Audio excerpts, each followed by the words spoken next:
अस्सलामुअलैकुम everyone, I hope आप सब ठीक हो। जैसा कि आप सबको पता है कि हम लोग अपनी अप्पी की ईदी ले जा रहे हैं, जिसका हमारा एक व्लॉग पार्ट 1 अपलोड हो चुका है और ये पार्ट 2 है। अगर आपने पार्ट 1 नहीं देखा है तो जाओ जाकर देख लो। जैसा कि मैंने आप सबको बताया था कि हम जो जोड़े पर नेट लगा रहे थे तो हमारी वो नेट खत्म हो गई थी, इसलिए हम लोग मार्केट आ गए थे वो नेट खरीदने, क्योंकि हम लोग संडे को जा रहे थे और सैटरडे को हमारे यहाँ मार्केट लगती है हमारे एरिया में, तो इसलिए हमें आसानी हो गई थी। काफी चीज हमारी रह गई थी तो हम मार्केट से ही जाके ले आए थे। हमारा गोलगप्पे खाने का बहुत मन कर रहा था तो हम लोगों ने यहाँ पर गोलगप्पे भी खाने लगे थे मार्केट में। जो हमारा मार्केट से हमें सामान खरीदना था हम लोग जल्दी से वो लेकर आ गए, क्योंकि घर पे बहुत ज्यादा काम था तो हम लोग एकदम से जल्दी से लेकर आ गए। और फिर हमारा बर्गर खाने का मन था तो हमने बर्गर मंगा लिया था, क्योंकि अप्पी की ईदी जा रही थी इसलिए हम लोगों ने सब लोगों को बुला लिया था, अपने मोहल्ले वालों को और अपने सारे रिश्तेदार को ईदी देखने के लिए। हम लोगों ने सब लोगों को काफी लेट बुलाया था ताकि हमारा सारा काम जो हो जाए, लेकिन एक आंटी तो बहुत जल्दी आ गई थी। आंटी सब कुछ हुआ भी नहीं था, लेकिन फिर हमने इनके सामने ही सारा कुछ सजाया वजाया। और यहाँ पर अप्पी ने कर दी थी हमारे नीचे वाले रूम की सफाई एकदम चकाचौंध। चीनी सेवइयाँ वगैरह रह गई थी तो अम्मी ने लास्ट टाइम पर ही पापा से मंगाई थी, तो यहाँ पे हमारी सारी सेवइयाँ वगैरह रखी हैं। और यहाँ पर आंगन में अप्पी सब लोग के जोड़े वगैरह सजा रही हैं। जोड़े माशाल्लाह से ज्यादा थे इसलिए हम लोगों ने बाहर ही सजाने का सोचा और बाहर ज्यादा अच्छा लग रहा था। और गाइस आप लोगों को हमारी कालीन कैसे लगी कमेंट में जरूर बताना। हम मार्केट से जो नेट लेकर आए थे वो ये है, और ये नेट बहुत ज्यादा प्यारी लग रही थी, बाकी नेट से भी ज्यादा प्यारी लग रही थी। मतलब इसका कलर भी न्यूड न्यूड सा था तो प्यारा सा लग रहा था, और क्योंकि जेंट्स लोग के कपड़े थे तो उनके ऊपर तो ये कलर ज्यादा सही लग रहा था ऐसे। तो गाइस अब मैं आप लोगों को दिखाने वाली हूँ हमारे 3-4 दिन की मेहनत कमर तोड़, और हम लोगों ने कैसे डेकोरेट करा, तो दिल थाम के बैठ जाइए और देखिए हमारी अप्पी की पहली ईदी।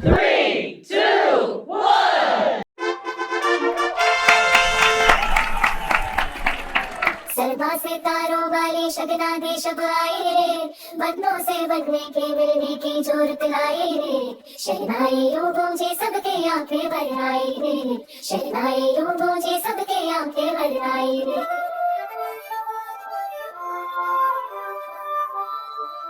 ओ 16 बरस के 2 कदम चौखट के बाहर क्या गए, तेरी कुड़माई के दिन आ गए, हाय बन्नो परदेसिया के देश के,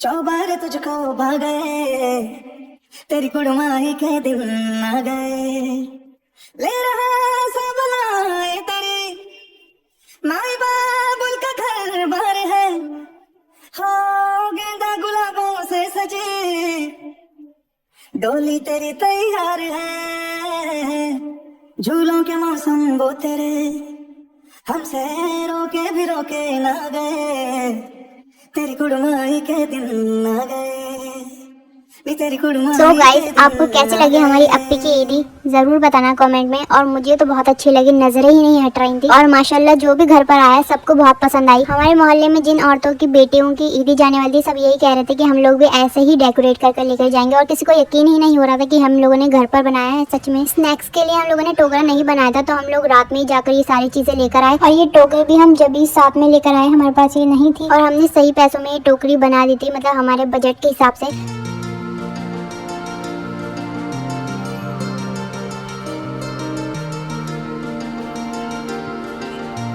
सो गाइस ये टोकरी आपको कैसी लगी? अगर अच्छी लगी हो तो वीडियो को लाइक कर देना। उसी दिन हम मार्केट से सब लड़कियों के लिए क्लेचर वगैरह भी लेकर आए थे, तो हमने ये एक टोकरी तो क्लेचर के लिए ही रख दी थी। जैसा कि आप सबको पता है कि अभी 1-2 दिन में रमजान आने ही वाले हैं, तो आप सबको एडवांस में रमजान मुबारक, और अपनी ढेर सारी दुआओं में हमें भी याद रखना। उस दिन तो हमारा सिर्फ थकान में इधर उधर भागते हुए कपड़े सबके पैक करते हुए निकल गया, तो इसलिए हम लोगों ने भाई से मंगा लिया था खाना। फिर थोड़ी देर बाद बातें करी, सब लोग आए मिलकर गए, और फिर उसके बाद हम लोगों ने पी चाय। और यहाँ पर अम्मी कर रही थी सबके कपड़ों पर प्रेस। मुझे तो कुछ समझ नहीं आ रहा था मैं क्या पहनूं, तो मैं कपड़े डिसाइड कर रही थी। और यहाँ देखिए 12:30 बज रहे तब अम्मी प्रेस कर रही थी, और अप्पी और अम्मी ने भी काफी लेट नमाज पढ़ी थी, सब लोग आ जा रहे थे तो अम्मी नमाज नहीं पढ़ पाई थी। और गाइस जैसे कि मैंने आपको लास्ट वीडियो में बताया था कि मैं एक ड्राइंग बनवाने वाली थी, मतलब मैं खुद बनाने वाली थी पर मुझसे नहीं बनी, तो मैंने अपनी कजन से बनाई थी, और ये उसने सच में बना दी, और ये बहुत ही ज्यादा प्यारी लग रही थी, और मुझे सबसे प्यारी इसकी आंखें लग रही थी। वैसे वो ड्राइंग बनाना सच में बहुत मुश्किल था गाइस, लेकिन उसने बना दी। अप्पी की ड्राइंग को चिपकाने के लिए हम उसी की तैयारी कर रहे थे, और यहाँ पर डंडी बनाने के लिए अप्पी ने जो खराब स्केच होते हैं तो उसी पे ही ये कागज लपेट दिया था, और फिर हम लोगों ने इसको चिपकाने के लिए टेप यूज करा था, क्योंकि फेविक्विक से तो कभी नहीं चिपकती, तो हम लोगों ने 2-3 बार इस पे टेप लगाया और ये फाइनली चिपक चुका था। और देखिए कितना प्यारा लग रहा है,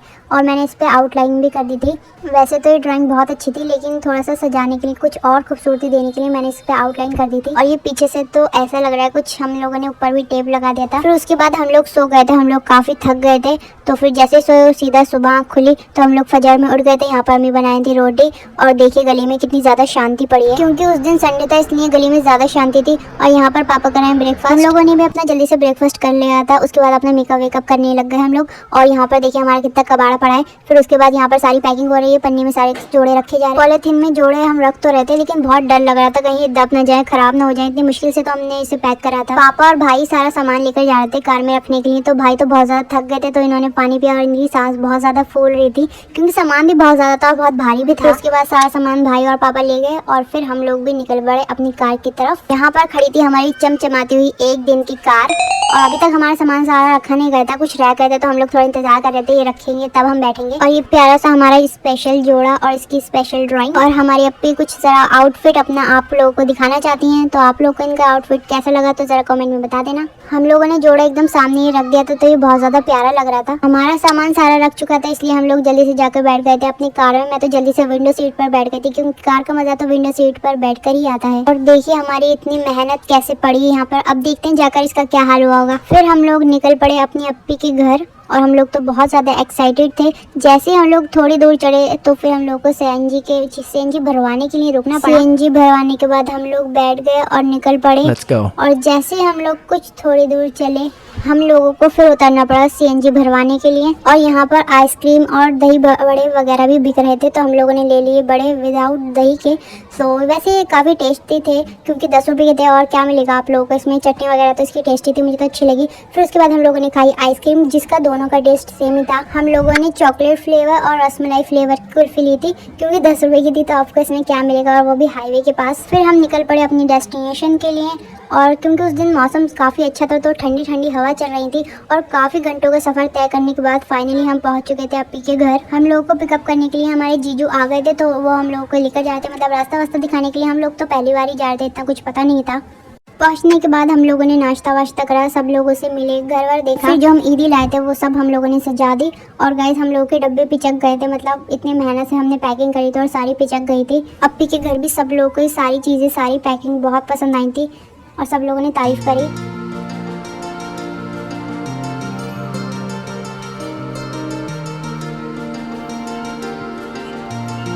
फिर हम ऊपर आ गए थे अप्पी का रूम वगैरह देखने के लिए और आराम करने के लिए। चलिए अब चलते हैं अप्पी के रूम के अंदर, लेट्स गो। अप्पी का रूम ये अभी बना था उनकी शादी पे, न्यू, इसलिए इतना न्यू और प्यारा सा है और सुंदर सा। मुझे तो बहुत अच्छा लगा अप्पी का रूम। भाई तो बहुत ट्रैवल करके थक गए थे तो ये जैसा है वैसे यहाँ पर ये लेट गए।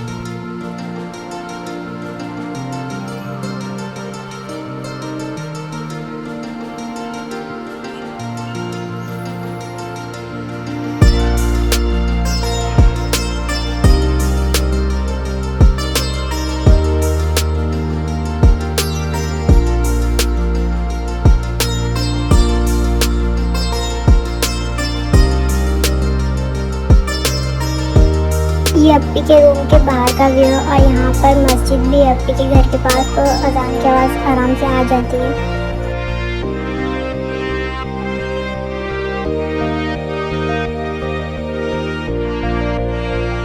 क्योंकि हम लोग काफ़ी दूर से आए थे और हमें जाने में काफ़ी टाइम लग जाता तो इसलिए हम लोग 5 बजे निकल गए थे यहाँ से। हम अपने साथ अप्पी को लेकर भी आ रहे थे तो हमारे साथ अप्पी भी आएंगे। हम लोग तो बहुत ज़्यादा थक गए थे क्योंकि इतना लंबा ट्रैवल तो हम लोगों ने कभी करा ही नहीं था। कार में हम बैठे बैठे थोड़ा थक गए थे और थोड़ी भूख भी लग रही थी और चाय भी पीने का मन कर रहा था तो हम यहाँ पर रुक गए थे हाईवे के होटल के। यहाँ पर बहुत अच्छा लग रहा था क्योंकि सामने हाईवे था और ठंडी हवा चल रही थी और हम लोग बाहर ही बैठे थे तो बहुत मज़ा आ रहा था। पापा हमारे साथ आए नहीं थे तो इसलिए पापा कार में ही बैठे हुए थे। भाई ने ले लिया था OS। और गाइस आपको कौन सा OS पसंद है, ग्रीन वाला या येलो वाला? मुझे तो पर्पल वाला पसंद है क्योंकि वो खट्टा मीठा फ्लेवर होता है। आपको कौन सा पसंद है कमेंट में ज़रूर बताना। और गाइस जब हम लोग वहाँ पर चाय पीने के लिए बैठे थे तो हमारे साथ हो गया था एक बहुत ही बड़ा धोखा। हम लोगों ने उस ढाबे पर एक चाय और एक आलू पराठा ऑर्डर करा था जिसमें उन्होंने बटर डाल के दिया था और दिया था अचार। हम लोगों को वो आलू पराठा काफ़ी अच्छा लगा तो हम लोगों ने एक और मंगाया। फिर हम लोगों ने एक और पराठा मंगाया, यानी कि तीसरा पराठा मंगाया। हम लोग तो पराठा बहुत मज़े से शौक से खा रहे थे क्योंकि अच्छा लग रहा था वहाँ पर व्यू भी इतना अच्छा लग रहा था और हवा चली थी, और मतलब पराठा ऐसा मौसम में तो क्या ही बात होती है खाने में। तो इसलिए हम लोग मजे मजे से वो पराठा खा रहे थे। फिर आई बिल की बारी। फिर जब भाई बिल देने के लिए गए, फिर उन्होंने पूछा कि पराठा कितने का था, तो उन भैया ने बोला कि एक पराठा 100 रुपए का था। हम लोग तो वहीं पर शांत होकर खड़े हो गए, हम लोगों को तो कुछ समझ ही नहीं आ रहा था, मतलब इतना महंगा पराठा 100 रुपए का। और हम लोगों ने तो 3 पराठे खाए थे, तो यानी कि 300 रुपए हो गए थे। तो इतने महंगे 300 रुपए तो बहुत भारी लग रहे थे, क्योंकि 300 रुपए में तो हम लोग काफ़ी कुछ खा सकते थे अपने घर में बैठकर। हम लोगों ने मेन्यू तो देखा था, पर पराठे का प्राइस इतना ध्यान नहीं दिया था कि इतने का होगा। बस चाय पे देखा था कि चाय 15 रुपए की थी। हम लोगों ने सोचा था कि कितने का ही होगा पराठा, ज़्यादा से ज़्यादा 60 रुपए का। और हम लोग थोड़ा हैरान भी हो रहे थे कि मतलब 60 रुपए के पराठे में इतना ढेर बटर कैसे डाल सकते हैं। वैसे तो बटर ऐसी था नकली सा, पर फिर भी इतना ढेर बटर तो बहुत कम लोग ही डालते हैं। पर हमें क्या पता कि ये हमारे साथ इतना बड़ा धोखा होने वाला है। फिर पूरे रास्ते हमें इस बात का अफसोस रहा कि मतलब इतना महंगा हम लोगों ने पराठा खाया। और जब हमने लास्ट वाला पराठा खाया था ना, वो तो उन्होंने सही से बना के भी नहीं दिया था, क्योंकि 2 पराठे तो उन्होंने काफ़ी देर में बनाए थे, और फिर लास्ट वाला पराठा तो ऐसे जल्दी से बना के दे दिया था, तो और ज़्यादा उसका दुख था। आप लोग भी गाइस सावधान रहिए ऐसे मौके से, क्योंकि ऐसे मौके में हम मस्ती मस्ती में खा तो लेते हैं ऐसी हवा देख के, ऐसा व्यू देख के, लेकिन हमें पैसे का भी ख्याल रखना चाहिए कि कितने ज़्यादा पैसे में पहले देख लेना चाहिए। अगर आपके साथ भी ऐसा कुछ हुआ हो तो कमेंट में ज़रूर बताना। आज के लिए बस इतना ही। अगर आपको ये व्लॉग अच्छा लगा तो लाइक, कमेंट, शेयर और सब्सक्राइब करना मत भूलना, और ये व्लॉग अपने फैमिली और फ्रेंड्स को जरूर शेयर करना। और गाइस, क्योंकि अब रमजान आने वाले हैं, तो अभी हमारा रमजान सीरीज भी आने वाला है, जिसमें हम आपको बताएंगे हम रमजान में क्या क्या करते हैं और क्या क्या बनाते हैं। तो वो सीरीज हमारी देखना मत भूलना, और हमें भी अपनी प्यारी प्यारी दुआओं में जरूर याद करना। और आप सभी को दिल से रमजान मुबारक। अल्लाह हाफिज़।